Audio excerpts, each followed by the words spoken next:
Assalamualaikum teman-teman. Hari ini kita belajar tema 1, subtema 1, pembelajaran 1 dan 2.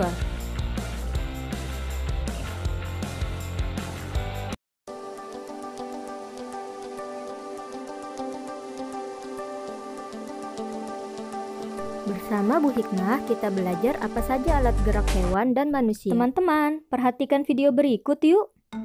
Allah menciptakan makhluk hidup, salah satu cirinya adalah bergerak. Hewan dan manusia menggunakan alat gerak yang dimilikinya untuk berpindah dari satu tempat ke tempat yang lain.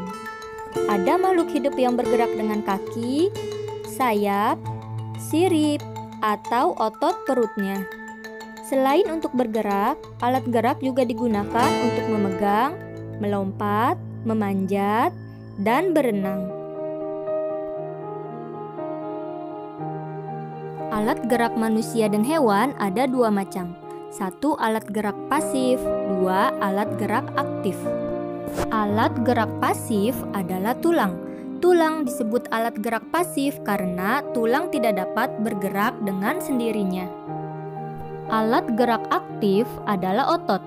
Otot disebut alat gerak aktif karena ototlah yang menggerakkan tulang-tulang tersebut.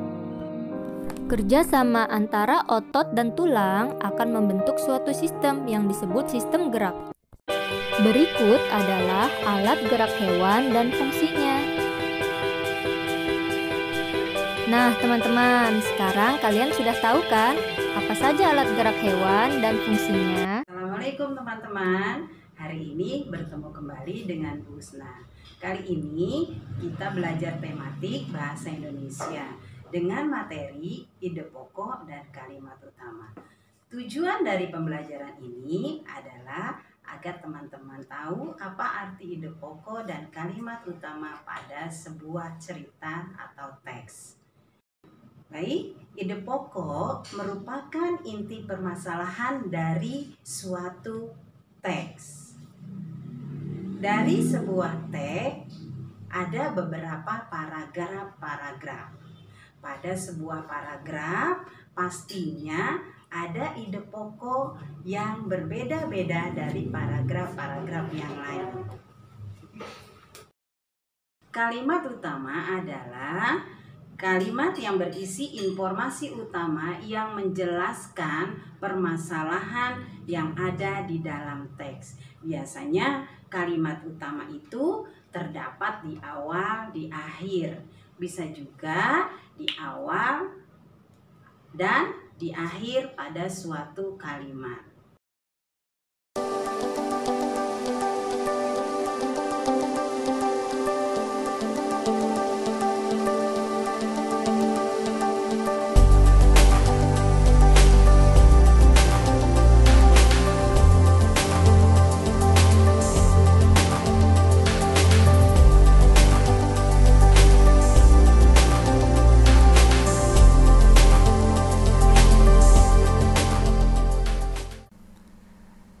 Alhamdulillah hari ini teman-teman akan belajar SBDP.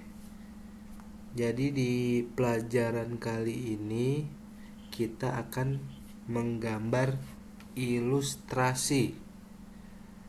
Gambar ilustrasi yaitu merupakan gambar yang mendukung isi sebuah bacaan teks.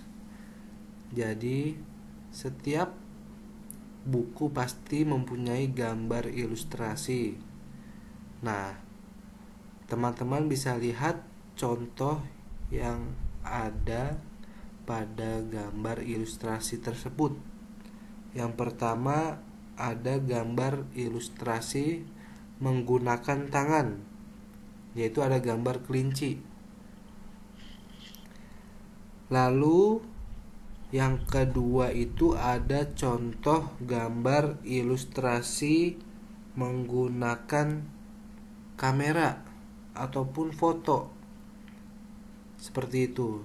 Jadi dari dua contoh tersebut teman-teman hanya menggambar satu saja, nanti Bapak akan memberi tugas, yaitu menggambar ilustrasi menggunakan tangan.